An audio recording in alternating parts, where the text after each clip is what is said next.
Mes salutations, très chers internautes, et voilà, nous sommes aujourd'hui au devant de vos petits écrans pour partager avec vous cette information. Nyangezi libéré, le Wazalendo, Imili le M23 et le Rwanda. Et voilà, voilà, c'est l'information que nous allons partager avec vous aujourd'hui. Mais bien avant cela, nous voulons aussi partager avec vous quelques informations qui viennent d'arriver. Il s'agit notamment des le mot utilisé, soit le point de presse des Monseigneur Mouteba, Fulgence Mouteba, de la Sénico, et la réplique de Eric Senga de l'ECC qui a voulu défendre euh, Monseigneur Mouteba. On va en parler, mais laissez-moi déjà vous informer que, comme je venais de le dire, que Nyangezi vient d'être libéré. Voilà, ça c'est une très bonne nouvelle.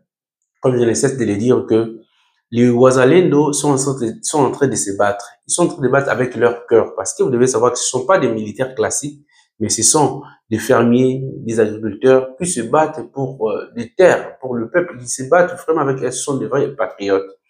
Et la manière dont ils se sont battus, donc ça laisse vraiment à croire comme ce sont des personnes très bien formées justement, parce que non seulement ils se battent avec leurs armes qu'ils ont en délibération, mais la tactique et la stratégie utilisée prouve à suffisance que ce sont des gens qui sont déjà aguerris et cherchant vraiment à battre. C'est vraiment une victoire à capitaliser. Voilà que ils sont en train d'avancer, ils attaquent, ils libèrent Nyangezi, mais les territoires ou bien les localités qui sont très occupées, ils ne les laissent pas vides. Stratégiquement, ils laissent des gens et ils contrôlent la situation et ils avancent. À cette allure ici, si le gouvernement congolais euh, prend les choses au sérieux, je pense que nous pouvons récupérer Goma, Bukavu aussi facilement. Ça, c'est une victoire à capitaliser, comme je viens de le dire, justement parce que le Rwanda est en position de faiblesse. Ils savent qu'ils ne peuvent plus attaquer, faire des assauts contre la primature du Congo parce qu'ils seront déjà sanctionnés, puisqu'ils savent que leurs dossiers sont déjà sur tout le front et qu'il y a des négociations partout. Voilà qu'ils sont en train d'avancer l'argument. Certains disent que non, justement, parce que ils sont en train de reculer, parce qu'ils sont en train de retourner au Rwanda. Mais ils ne peuvent pas retourner au Rwanda, ils ne peuvent pas laisser des territoires occupés aux mains des FARDC ou bien des voisins, parce qu'ils savent que là, c'est leur monnaie d'échange. Parce qu'ils vont les utiliser lors des négociations pour pouvoir demander gros. S'ils perdaient des terrains, ils ne pourront plus demander gros. Et donc, cette bataille au niveau de Nyangezi, gagnée par les Ouazéliens, justement parce qu'ils ont utilisé des tactiques, comme je viens de le dire, ils ont gagné très clairement.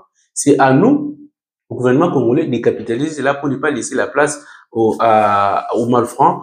Le militaire, déjà, les militaires, les combattants du M23 acquisent déjà des retards même de paiement et de leur rémunération des militaires. Donc, ça pose problème justement. Pourquoi? Parce que les gens essaient de minimiser les sanctions économiques et tout ça contre le Rwanda parce que ça a un impact, parce que le financier principal, c'est d'abord le Rwanda. Et les autres, ce sont que des marionnettes qui viennent s'ajouter en appui au Rwanda. Avec tout ce qui se passe au Rwanda, ils sont en difficulté de pouvoir le financer. C'est le moment pour nous de chercher à les maîtriser, à les mater en utilisant les voisins. Quand bien même que les FARDC peuvent appliquer les cessez-le-feu, mais les voisins sont libres, ce sont des électeurs libres. Donc nous devons en profiter pour pouvoir gagner des terrains et maîtriser ces gens-là. J'étais aussi en train de vous dire que Fulgence Mouteba de la Sénico a tenu un point de presse au cours desquels il dit tout clairement, on lui pose la question de savoir s'ils sont en train de recevoir des pots de vin du Rwanda. Il dit que non, l'église catholique n'est pas n'importe quoi, les CC n'est pas n'importe quoi, mais ils acceptent carrément, ils acceptent qu'ils ont quand même réussi des appuis de solidarité, des moyens en provenance du Rwanda. Comment expliquer que le Rwanda, un pays qui nous agresse, parce que le problème avec le Rwanda ne date pas à l'arrivée du Tshisekedi, ce sont des problèmes qui datent d'il y a de plus ou moins 30 ans déjà.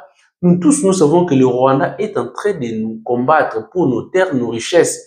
Comment les gens qui, soi-disant, disent qu'ils sont en train de chercher un pacte social pour la paix, aller recevoir du pot de vin de quelqu'un qui tue, qui combatte notre territoire? Ils le savent très bien. Donc, comme on était en train de le dire, que ces gens-là ne travaillent pas pour l'intérêt du pays. Ils travaillent pour le groupe de certaines personnes qui veulent s'accaparer des pouvoirs pour leurs intérêts personnels et égoïstes. Ces genre de choses doivent changer. Nous devons nous prendre à charge, comprendre que ces gens-là ne vont pas travailler pour nous. Comme je cesse de le dire que l'Église catholique, ce sont des associations, la Saint-Nicolas, ce sont des structures privées, des gens qui dépendent de leur maison mère.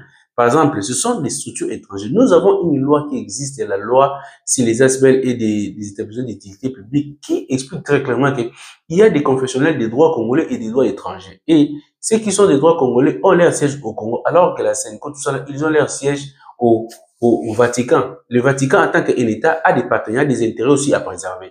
Et donc, ces gens-là prouvent déjà très clairement, voilà qu'Eric Senga passe avec un des journalistes du pays, Mardous, pour chercher à défendre que non, c'était dans le cas de solidarité que ces gens-là sont en train de nous soutenir. Comment vous pouvez accepter des pots de vin, de l'argent en provenance du Rwanda? Donc, c'est très clairement que ces gens-là ne travaillent pas pour le Congo et nous devons en être conscients, être très sérieux avec nous-mêmes. Nous devons nous lutter pour que nous puissions renverser les choses et puis la victoire est de notre camp. Je suis sûr et certain que nous sommes déjà sur le bon chemin. Nous devons tenir le bon et nous devons faire tout pour que nous puissions maîtriser et chasser dehors tous ces gens-là qui veulent prendre nos richesses gratuitement alors que nous-mêmes Congolais sommes en mesure de faire tout ce que nous pouvons par rapport à nos potentialités. Comme je ne cesse de le dire, l'université, nous devons créer une task force pour pouvoir jauger qu'est-ce que nous devons faire pour gagner et vaincre tous nos ennemis.